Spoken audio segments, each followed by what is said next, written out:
Well, greetings, everyone, and welcome to a very special online event today. It's called Explore Your Healing Garden of Unique Plant Allies, how to heal from trauma by communicating with your personalized plant medicines.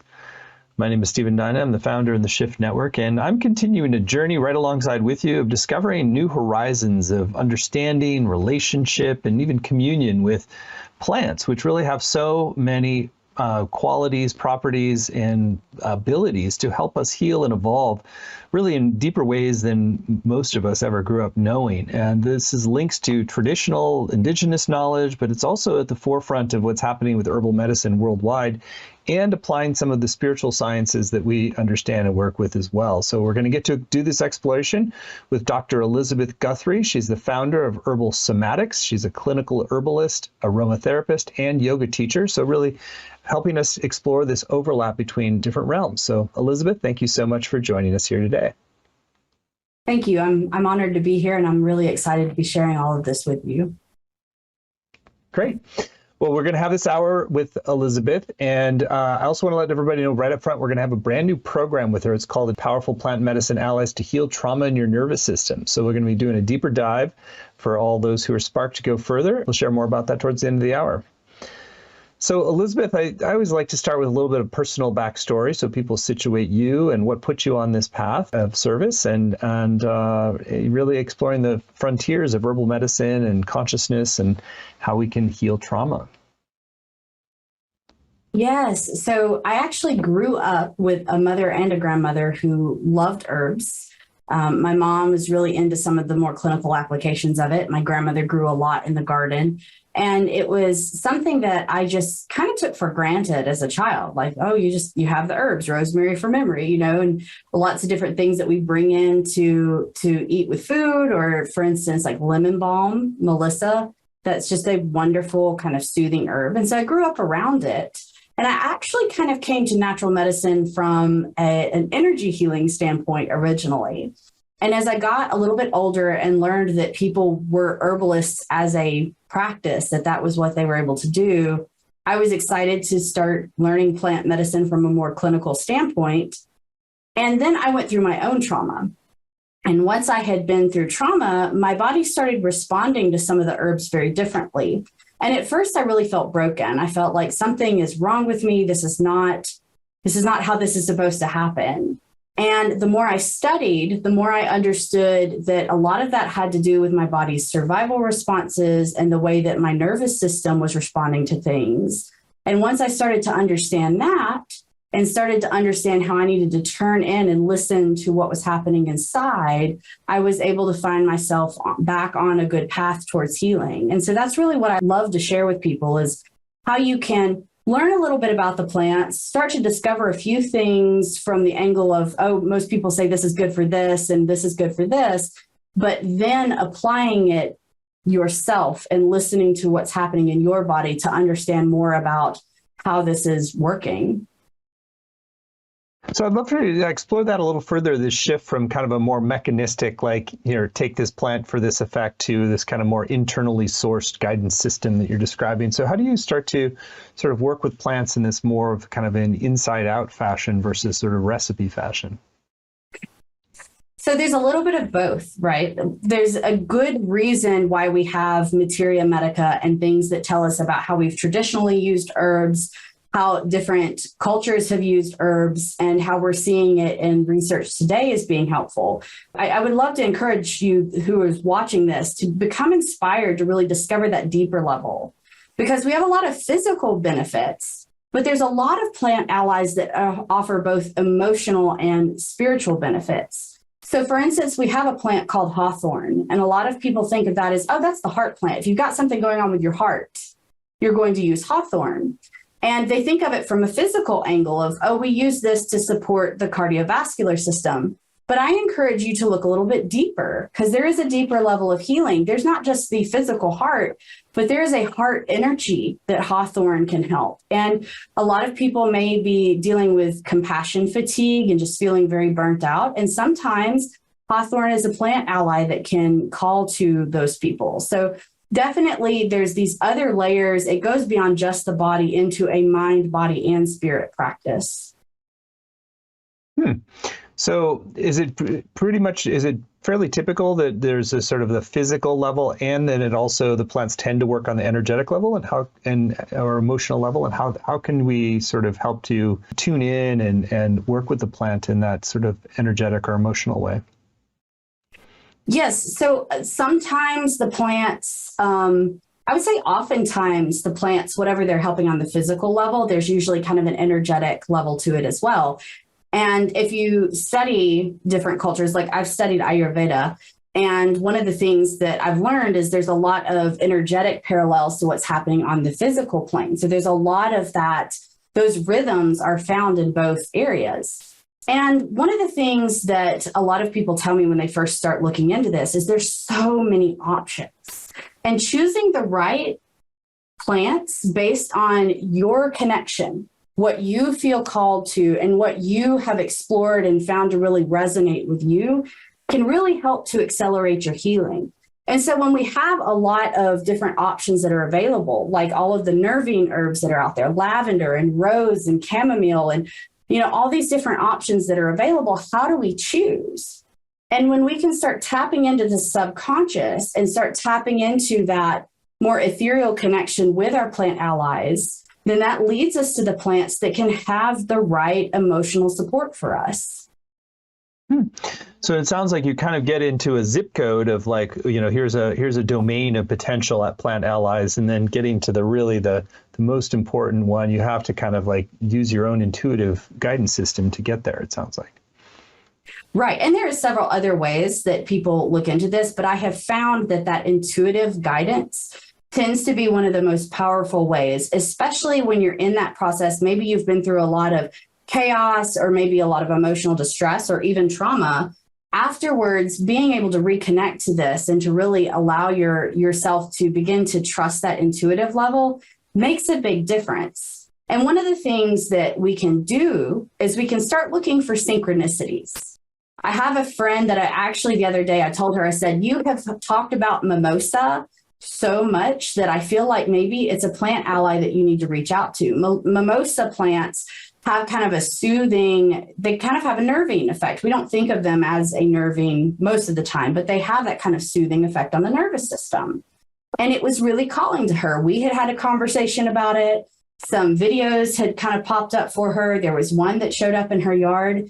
And so when we see those synchronicities or those coincidences, sometimes if we can honor that, then it can really allow us to begin to connect with the plant allies that are right for you. So what are you noticing when you're driving around? Are there plants that are catching your eye? Are there flowers that are catching your eye that you haven't noticed before? Or maybe I talk about something in this workshop that helps you to think, oh, you know what? That's a plant I've thought about in the past. I really want to dig more into it. Or what's growing more abundantly around you? The rhythms of the seasons and what causes to be more abundant can sometimes be a clue. Or maybe you've got friends that you've had conversations with and a plant keeps coming up, almost kind of nudging you towards it.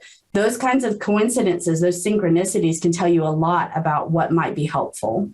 Once that first initial relationship has been established, or you've been synchronistically guided to a plant, then how do you start to deepen the relationship and kind of open up this more of almost a two-way communication? Yes, that's a wonderful discussion. There's so many different things we can do. And there's so many different ways that we can begin to really deepen that connection. It is a two-way street. It is a relationship that you're building. And nature really invites you to slow down. We spend so much time trying to get more done. We spend so much time trying to cram a lot into our day. And I mean, I'm guilty. I've done it myself. There are so many times where we have just a lot going on, and the demands of daily life can make it really hard to slow down and really hear those resonances that are inside of us. And nature invites us to listen to that innermost guidance, just allowing us to soften, allowing us to get back to a place where we can really heal and thrive. And so there's several different ways that this can come into play. We can, pay attention to the rhythms of nature, really help to see our own rhythms kind of played out in that. So for instance, with the moon cycle or the cycle of the seasons, A lot of people eat seasonally now to kind of allow themselves to be more connected to it. We can also just notice how we feel when we're observing nature and observing the plants around us and the fractal patterns in the trees. That's a big thing now that we've found that those repeating predictable patterns can actually be very soothing to the nervous system. Even bird songs, if you're accustomed to certain songs, if you've heard your birds in your backyard and you hear them again, being able to almost predict that pattern and that rhythm that they have is very soothing. And that really leads us into the second part of what I do, which is the somatic work and really noticing what the nervous system is asking for and noticing what the body is saying when we are making those connections. So, yeah, what do you look for in terms of the bodily resonance? So are you looking for, just particular signals from a system in your body or particular, it's just kind of a knowing or anything do you do muscle testing? I'm just curious a little bit like how you sort of establish that this plant and this pattern you're working on are connected. So I love that you asked about muscle testing because I have done some of that type of work in the past.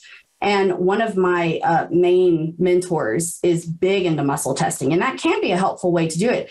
But kind of what I'm talking about when I'm talking about somatic work is noticing the sensations that are arising in the body. So maybe you have a tea that you love, a cup of tea that you want to sit down with, and you're going to sip it, and you're really just going to take time to notice how your body's responding to that tea. What are the plants in that tea? Are you drawn to noticing the taste of one of those plants? So for some people, warmth may come up. There may be like a bubbly or fluttery sensation. They may feel particularly embodied. There may be certain nudges to move a certain way, especially if you're into yoga or Tai Chi or Qigong. There may be a moment where you're like, man, I really want to get up and just go through this rhythm, this flow, this form, whatever that might look like. And we can get into a lot of somatic work that can help to really lead to personal enlightenment. One of my favorite examples of this is dandelion.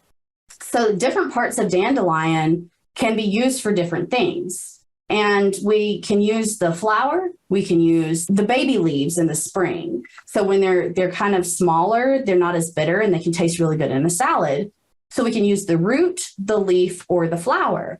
And if you have the opportunity to do this and you taste the root, you use the root maybe in a tincture form, possibly capsule. The root's kind of bitter, but a roasted dandelion root is really good in certain types of teas. And so if we taste it and then notice what's happening in our bodies, where does the energy flow? What are the sensations that are arising? Is it warmth? Do you feel it more in your legs? Do you feel it more in your head? Just noticing how that's doing with your body, and then go back and try it with the flower.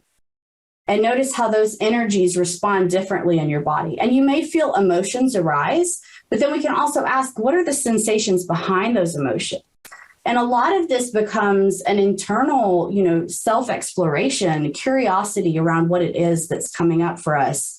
And once you start doing that, you start getting nudges, intuitive nudges like, oh, hey, maybe this is really something I need to explore more deeply. Very interesting, very cool. And so then how do you evolve the relationship with specific plants over time? There are so many different things that we can do there. There are just so many different ways that we can explore those relationships and evolve. Some people choose to cultivate those plants. They grow them at their home. If it's a plant that you really love and it grows well in your area, that can be really helpful. Some people find that they keep, herbal preparations, tinctures or teas around, and they use it on a regular basis. Sometimes there's a journaling effect that occurs where they take the plant and then you take some time and see how you feel and you just journal whatever intuitive thoughts are coming through. There's so many different ways to play with this. And each individual, once you start to explore this, you'll find that what I do may be a little bit different from what you do. And you can play with it in so many different ways. It's almost hard to quantify in just a couple of minutes like this, but journaling definitely is one of my favorites. Great. Maybe you can give an example of, paint the picture of how somebody working with a particular trauma might sort of engage this whole process and evolve a healing protocol over time. A lot of this really boils down to learning how to manage stress so that you can eventually start to connect with your soul purpose, right? Trauma thrives in fear and isolation. And we can really combat this with exploration and curiosity. And connection with plants can be a great way to start, especially if you're in a situation where maybe you have people that you love and they're family or friends, but they're not necessarily consistent with their response. The plants are very consistent. So especially after you've had trauma, consistency is helpful in the healing process. So a person you may have heard something on here that you think, ooh, I really like this plant. Or maybe you have a tea that you've been drinking, or maybe you've read about a plant somewhere that you're really interested in. And then you can take that plant. If it's an aromatic plant, if it's something like lavender or, even some of the citrus plants, sweet orange, right, comes from the orange peel. So like there's all these different essential oils if it's an aromatic plant, and maybe you're using that essential oil on a regular basis, or maybe you're sipping on a tea that has the plant in the tea, or maybe you're just growing that plant and you're spending time every day around that plant somehow. And if you're not in a position for any of that, you can still have a spiritual connection to something without having it physically present. So there's a lot of people that maybe can't get out and do a lot of gardening, or they're not in a position financially to keep buying some kind of exotic tea, then they're really called to that plant. There are ways to connect to that plant and just have a few minutes every day for that kind of mindful awareness of just, okay, I'm here, I'm ready to learn, I'm ready for the lessons that this plant is going to bring me. And I'm also interested in seeing how my body is responding. What is the resonance that's building? And so over time, this isn't like an overnight practice, boom, we're done, right? Like it's going to take time and it's going to take effort on your part as well as the plant's part. And over time, as this relationship develops, maybe you're journaling a couple of times a week, kind of noticing what's coming up, noticing those synchronicities, those coincidences, noticing how you feel after you've used the plant. Notice how you feel when you haven't had a chance to connect to the plant, and really starting to see the lessons that are coming up. And the more that you get into this, the stronger that relationship. It's just like a human relationship.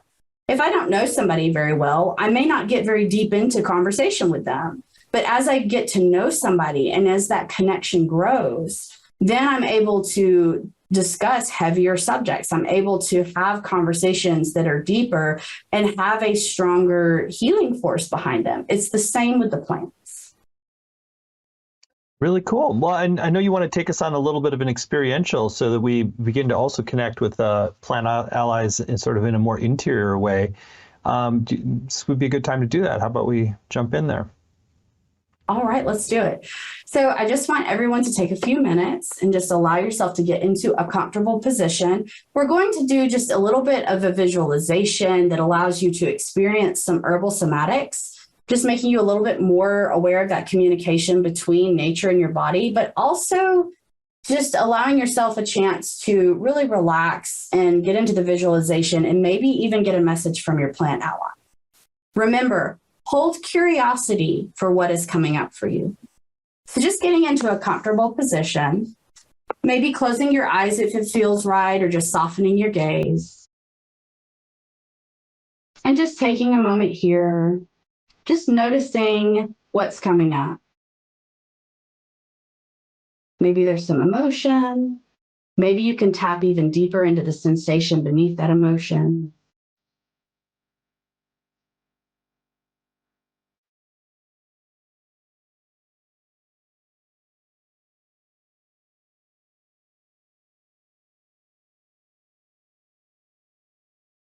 And maybe even noticing your breath.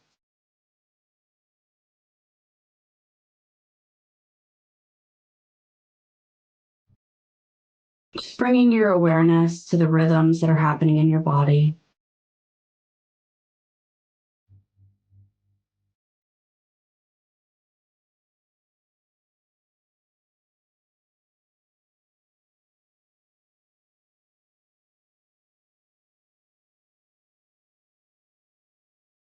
And if it feels right, you may want to allow your breath to slow down just a little bit. Maybe a little longer exhale.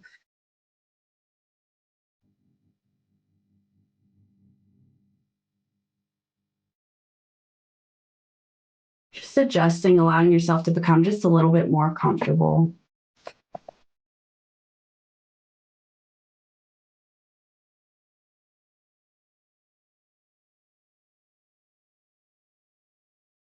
And as your body continues to rest here, imagine allowing yourself to fly up, floating up and heading over the mountains and the hills, over rivers and oceans, and finding a space that you love, finding a place in nature that calls to you.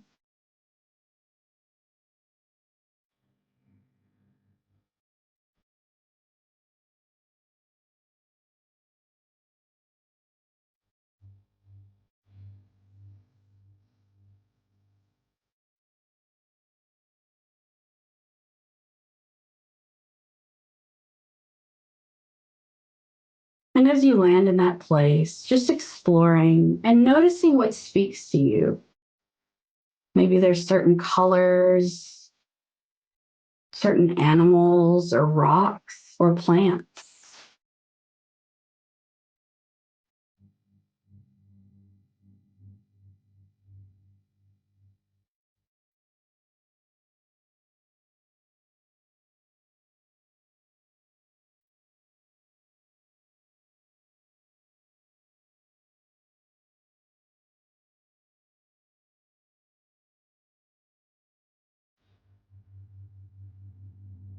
Just allowing yourself to notice what's coming up. Notice what you're drawn to, or notice what's trying to get your attention.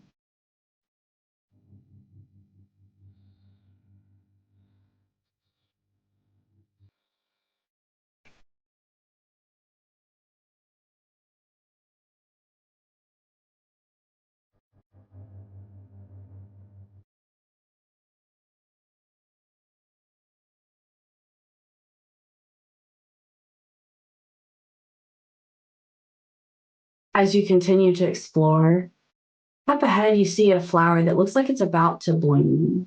It's still a bud, but it's just about to open. And as you walk up to it, just take a moment, notice the color, notice if it's a flower you recognize, or maybe it's one you don't. That's okay. Just being curious.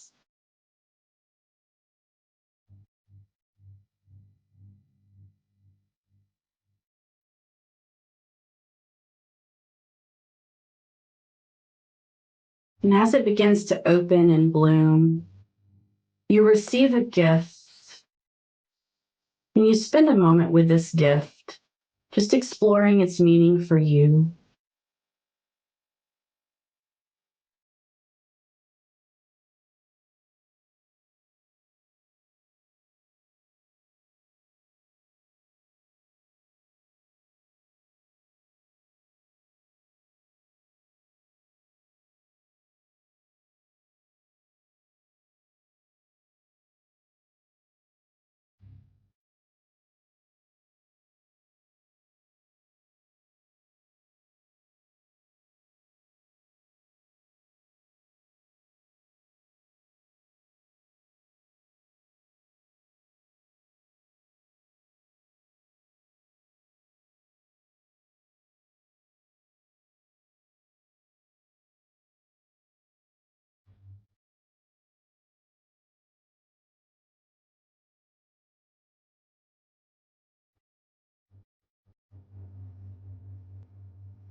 And you may continue to explore your gift, or if it feels right, you may want to continue to explore the area around you, your inner sacred space, this garden sanctuary that you can return to at any time. Just taking a few moments and exploring further whatever you're called to at this moment.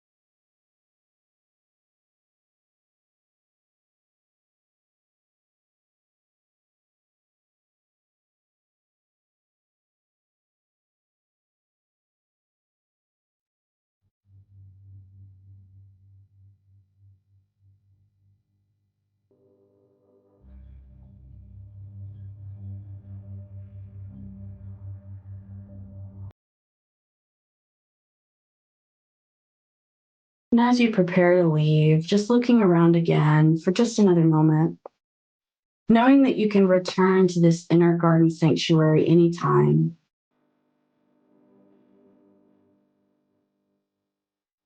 And as it feels right, as you're ready to come back, you're just going to float up, traveling back over the oceans and the rivers, the mountains and the fields.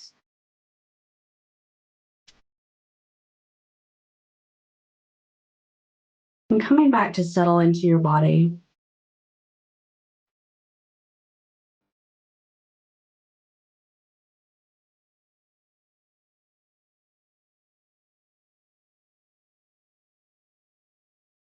And as you begin to settle back in, just notice what your nervous system is telling you now. Maybe the same as earlier, there may be different sensations, but just noticing for a moment what's coming up.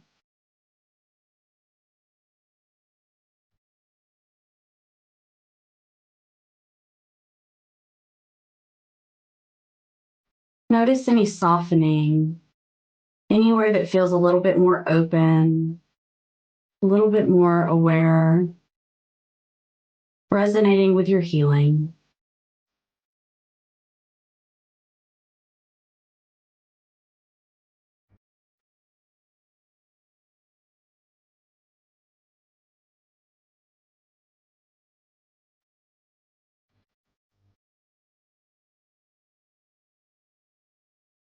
We don't even have to make meaning of this. We don't have to understand the story behind it.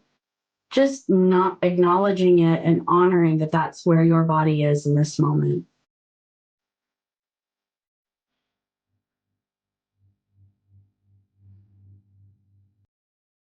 You may want to take a couple of deep breaths,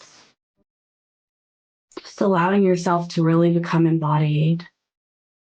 Maybe noticing where your feet are on the floor, or if you've got a chair back that really feels supportive, or maybe you're laying down with a nice, comfortable blanket, just noticing those sensations.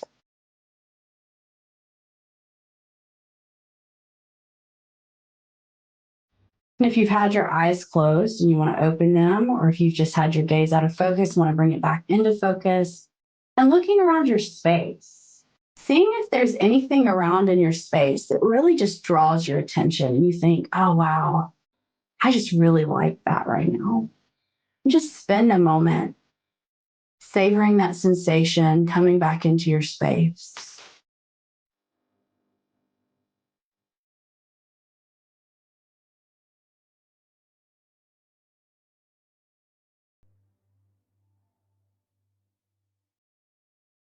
Wonderful. And with that, our practice is ended. And I encourage you to try it again if you're watching the replay at some point, because sometimes you can get something totally different going back and doing that a second time. Beautiful. Well, it was interesting. It sort of, for me, it kind of moved to like a different relationship with Rose. We actually, our daughter, Sienna Rose, has it in the middle name. And I was associated with beauty, but I hadn't really kind of gotten a layer around taking, particularly letting that sort of more essential oil, the aromatic or essential oil part, like feels like there's medicine for basically like opening my heart in a deeper way. So that was really interesting process. I love that. Do you want to share a little bit about how some of the different ways you can work with that? Because my intuition gravitated towards more the aromatic or kind of essential oil kind of side of the spectrum, but some of the ways that you might explore that different ways of working with a plant or an herb. Yes. So I love that rose was what came up for you, because I have a friend that did a class on rose and it was amazing. She was using it as a plant ally and talking about all the different ways that we can deepen that relationship and strengthen the connection, because there is a really good aromatic side to it. There's, we can use the essential oil, or we can use maybe the dried petals and smell that. And that actually creates a connection with our limbic system, which helps us to know whether we're safe or we're in danger, right? And so rose is really helpful on that physical side. But there is a much deeper healing piece to that. that maybe it comes from using it in different recipes, or maybe it comes from using it in tea. Or sometimes it can just be sitting down to have a conversation with the spirit. It can be, okay, I'm here. I've kind of centered myself. I'm in a place now where I feel kind of grounded and prepared, and I want to have a conversation. And sometimes it's as simple as just saying, hi, thank you for being there. Thank you for your medicine. What can you tell me today? Sometimes we bring questions, right? Sometimes we may say, hey, I'm dealing with this. How can you help? Like, what wisdom can you give me?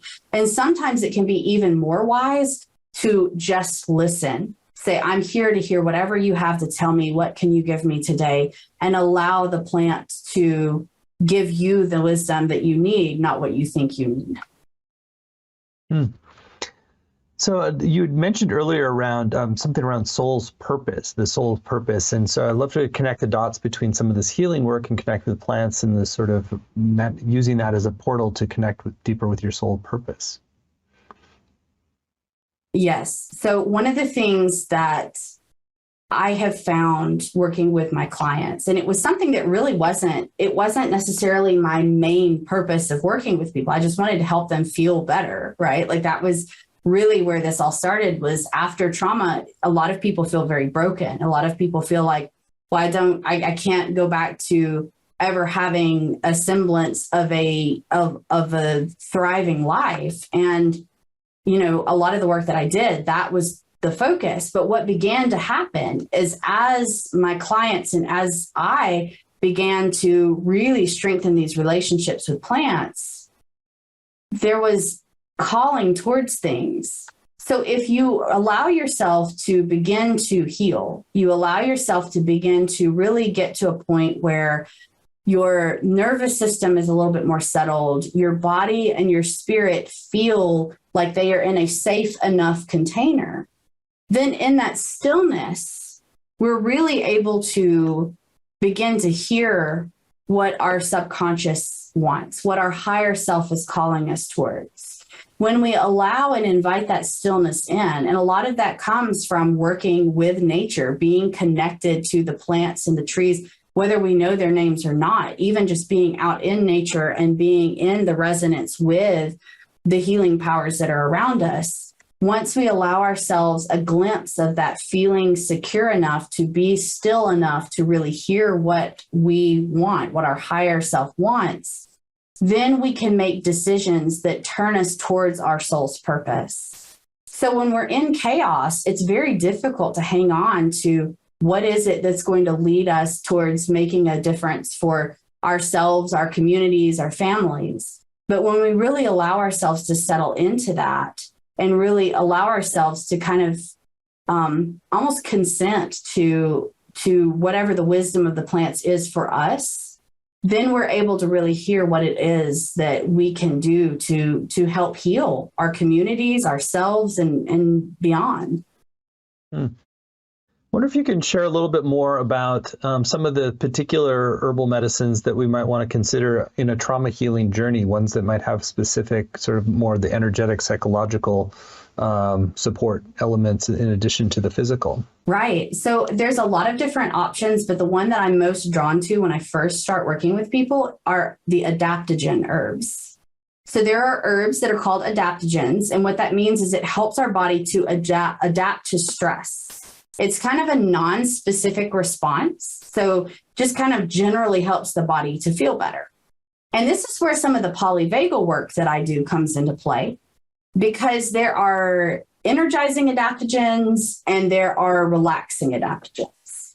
And depending on your nervous system state, based on the polyvagal theory, may determine whether you need energizing or relaxing adaptogens. So for instance, in the polyvagal theory, which was created by Dr. Stephen Porges to help kind of explain the body's response to trauma, he talks about the sympathetic nervous system or the sympathetic state being fight or flight, whereas the dorsal vagal state is the shutdown or kind of the lack of energy response. So in sympathetic fight or flight, there's a lot of energy. There's a lot of pent up, even the freeze that comes from being activated for so long. There's too much energy in the system. And when we use relaxing adaptogens, such as ashwagandha, to help to kind of bring back down the body physically back down, then that really kind of helps people who are in that sympathetic state.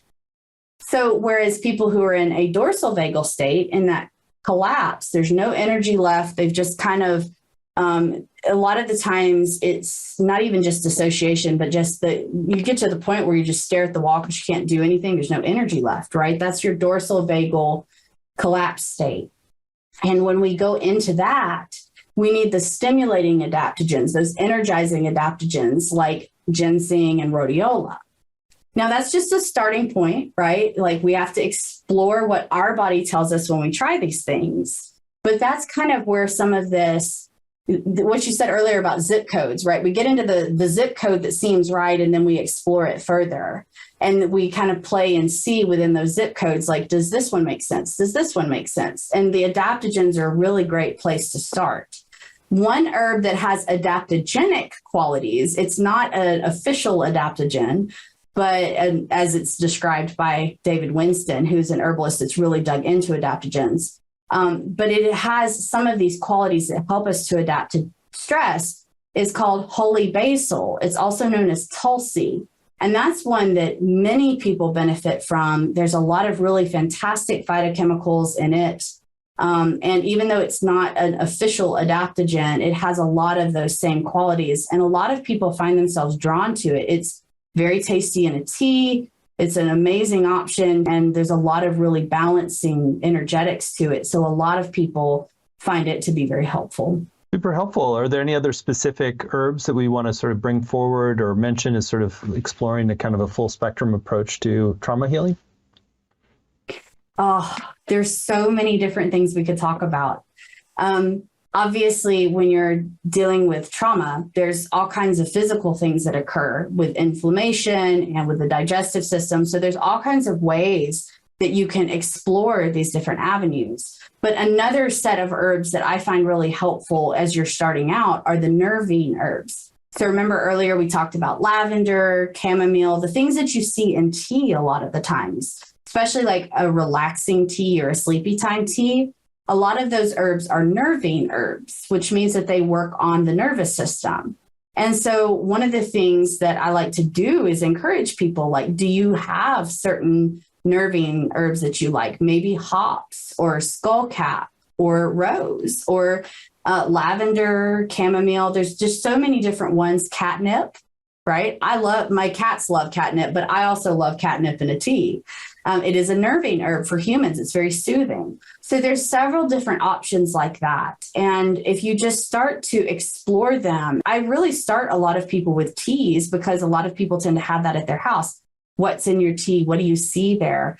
And when you see that, you can kind of say, oh, well, I really have been drawn to this taste, or I've been drawn to this herb, or and that can be a good starting place for a lot of people. And a lot of the times what you're drawn to, what you're already resonating with, those are the things that you can have a relationship with a lot faster because you're already in a relationship of sorts. Do you find that there's the particular herbs evolve over time as you're working through different levels of a trauma, that you're sort of, as you're clearing, they might move to a different regimen and kind of evolve different protocols? Absolutely. Yes. So once you go through and you start working on some of this stuff and your nervous system gets to a place where it's a little more imbalanced, or in balance, not imbalanced, but in balance, and it's a little bit more resilient, you may find certain things that you didn't like before are now coming into the picture and becoming more helpful. So that was one of the first herb stories that I have about my trauma is rhodiola, which I loved before I went through my traumas. It began to give me a lot of trouble. I am one of the people that has the sympathetic fight or flight, the high energy states, right? And when you use an adaptogen that has that energizing or the stimulating properties to it on somebody who's already in that sympathetic fight or flight state, then you've got too much energy happening and you're adding energy to that. And so, of course, it makes sense now that I know this, it makes sense that I was having more anxiety, more fight or flight response. And so for a long time, I couldn't touch a lot of the stimulating adaptogens. Well, now that my body is back into a place where it's a lot more in tune, it's a lot more in alignment, I have found myself in many situations where rhodiola and other types of stimulating adaptogens are helpful. They do have their place. They're very helpful after, especially exercise and things like that. They can be really good to help kind of revive. So there's all kinds of ways that your relationships can change. You can outgrow things, maybe at some point you're really drawn to, lemon balm. And then after a while, you kind of outgrow it and you're more drawn to something else. It's very dynamic. It's like humans, there are relationships that ebb and flow. And sometimes there's things that really call to us. And once we have learned what we need to learn, maybe we're called somewhere else a little bit different. It's not that we dislike it anymore. It's just we're called to something else for the next lesson. So there's a lot of different ways that can play out for people. And I encourage people to, when you're looking at this, for those of you who are watching this, when you're looking at this and you're thinking, well, I used to like such and such, but I don't like it so much anymore. That's fine. You're just at a different place in your journey. You're just in a different resonance now. Is there anything else about the whole herbal somatics approach to working with herbs that you want to let us know right here? It is a process that I don't feel like I am the healer when I am doing it. I'm more of a guide. I love to explain to people that, when you are working and you are doing this, I can make suggestions, I can give you ideas, I can lead you down paths of exploration, but my healing and my journey is different from yours. So as you're working through this and as you're starting to learn things and you're starting to explore, you may find different lessons to be learned.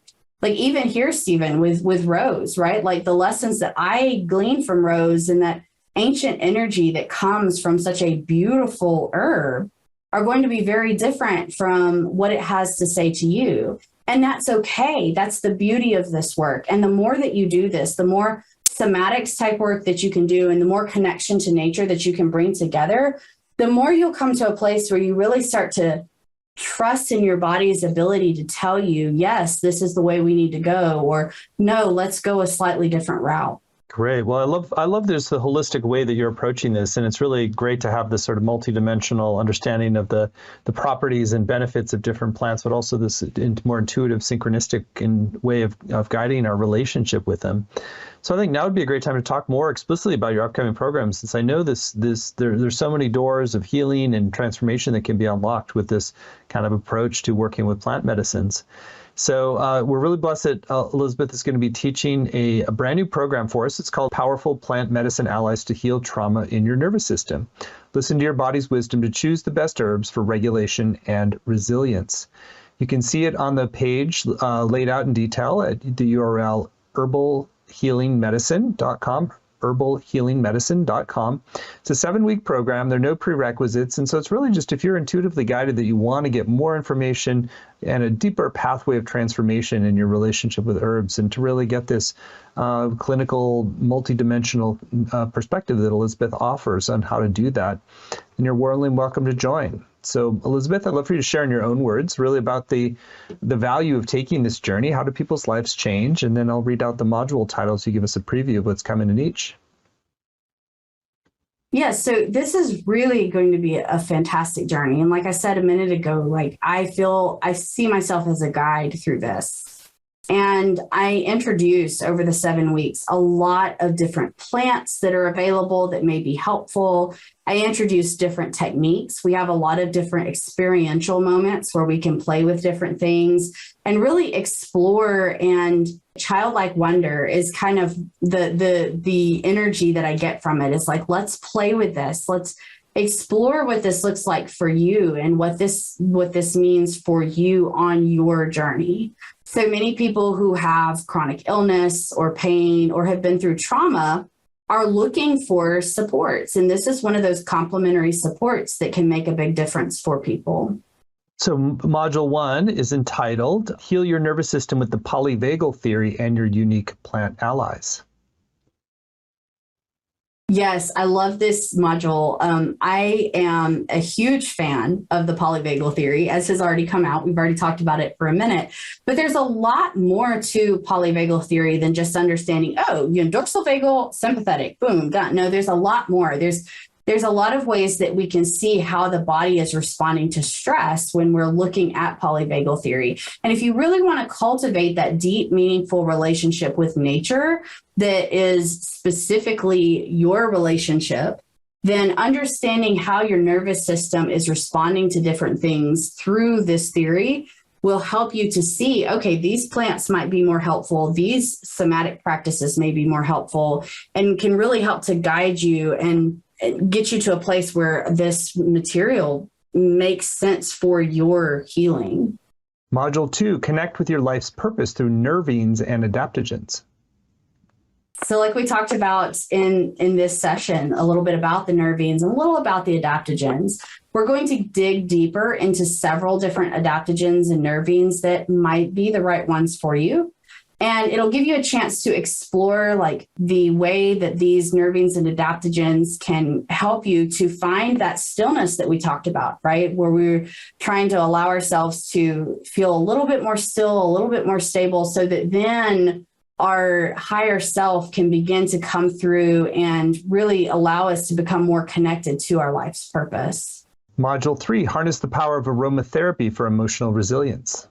I love aromatherapy. So I'm a certified aromatherapist, and I really wanted to add this module in because there are a lot of different ways that essential oils can work on the limbic system. So we're getting a little bit more back into the physical side of things, but then also how the aromatherapy works on the limbic system can influence our emotions and more of that side of things. So there's a lot of healing benefits to the aromatic plants, and we're going to spend a lot of time in that module talking about the different aromatics, talking about the different ways that that scent memory connection can help to heal from trauma. Module 4, tap into the power of flower essences for emotional healing and stability. Flower essences is the intersection between botanical medicine and energy healing. So, of course, I love it. And one of the things that we're going to get into is a little bit more about why this energy medicine can be just as important as the physical phytochemicals that are in plants. And we're going to talk a little bit about how you can create your own flower essences and why using flower essences on this energetic level can really spark that inner revelation. Module 5, embrace somatic healing to cultivate grace and self-compassion. Yes, this is where we're going to get in depth into the somatic sensations that are arising, really allowing us to see how we can not just use the plants that we've already been talking about, the different flower essences and essential oils and nervines and adaptogens, and how we can really tap into that from a somatic angle, but then what that means on our journey and what that may mean for allowing us to get even deeper into the relationship with these plants, and also for the healing side of things and those subconscious signals that are coming from the somatic connections. Module 6, connect to the spirit of your botanical allies for co-regulation on your healing journey.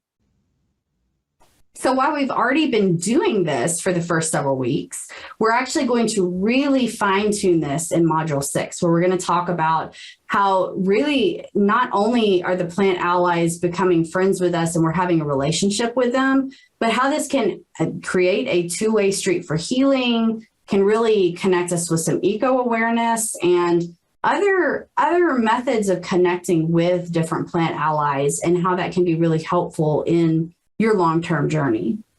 And finally, Module 7, cultivate inner peace and holistic well-being with plant-based meditations and mindfulness. A lot of the times when we've been through trauma, the idea of sitting still for 30 minutes just sounds like the worst thing ever. I know a lot of people who have come out of really difficult situations, or maybe just feeling very chaotic in general, and the idea of settling into a meditation where we're going to sit on a cushion for 30 minutes just does not feel attainable. And so we're going to spend some time talking about why this is a thing. Like if you've been through intense stress, There are reasons why meditation may not feel good, but there are other ways that we can really adjust things in order for us to still have that connection, still have some of that support that we would have been getting through, what we think of as traditional meditations. Then we're going to talk about daily practices that can help you to really tune into that intuition and really get to a point where you walk away from this with a longer game plan. Like, yes, we've been working together for several modules now, and yes, there's a lot of cool stuff, but what do I do next? That's part of what we're going to do in week 7 is really get into what that game plan looks like long term.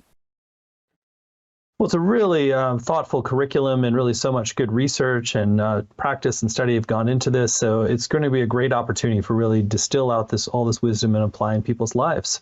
So again, you can see the whole program laid out in detail at herbalhealingmedicine.com.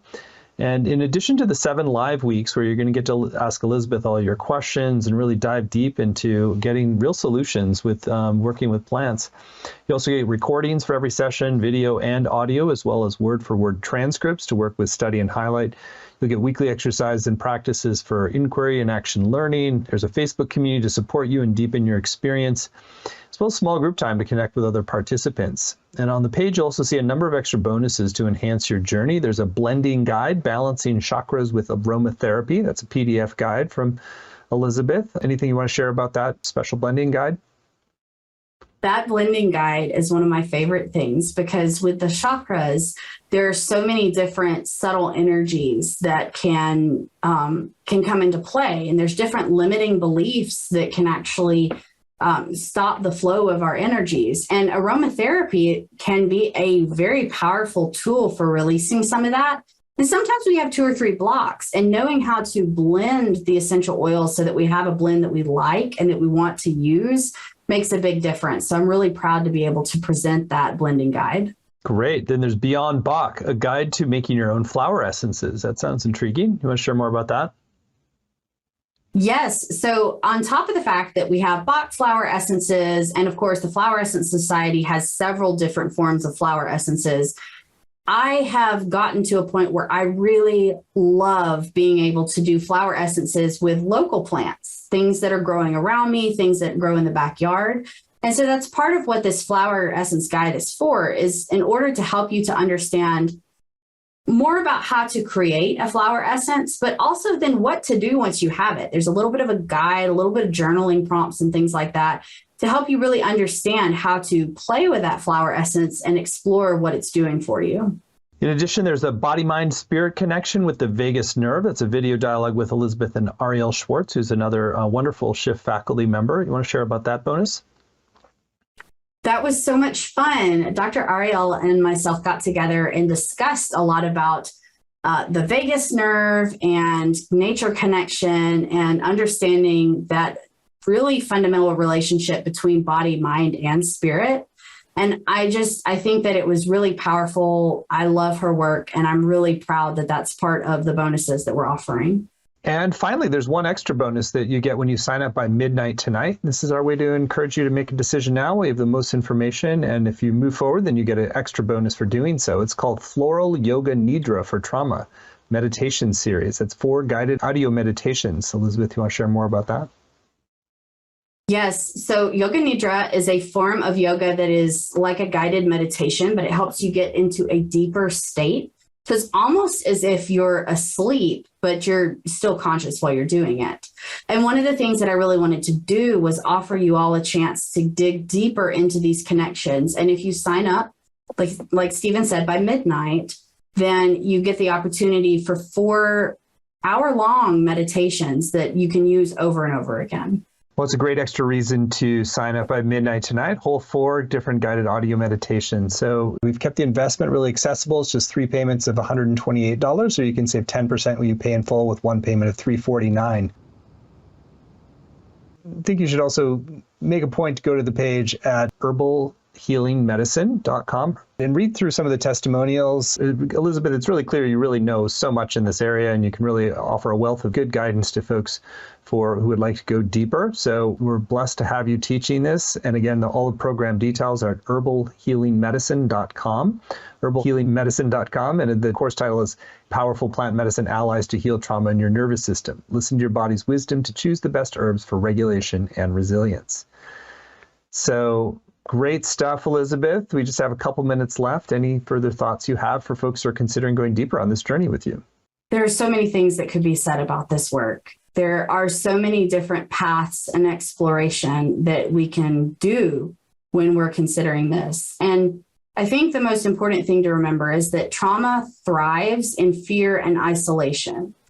And this is a chance to combat that fear with exploration in a guided space, and also combat isolation by becoming part of the community of everyone who's going to be part of this. And so I really look forward to it, and I'm honored that you're considering coming on this journey with us. Great. Well, thank you, Elizabeth, for sharing your wisdom and all of the research and study and practice that's gone into distilling out all this great information. Thank you all for joining. And if you'd like to go further and really apply this herbal wisdom to healing trauma in your system, you can do so at Powerful Plant Medicine Allies to Heal Trauma in Your Nervous System. And that URL again is herbalhealingmedicine.com. And you get the special 4-part bonus when you sign up by midnight tonight, which is all about Floral Yoga Nidra for Trauma meditation series. So thank you so much. Many blessings.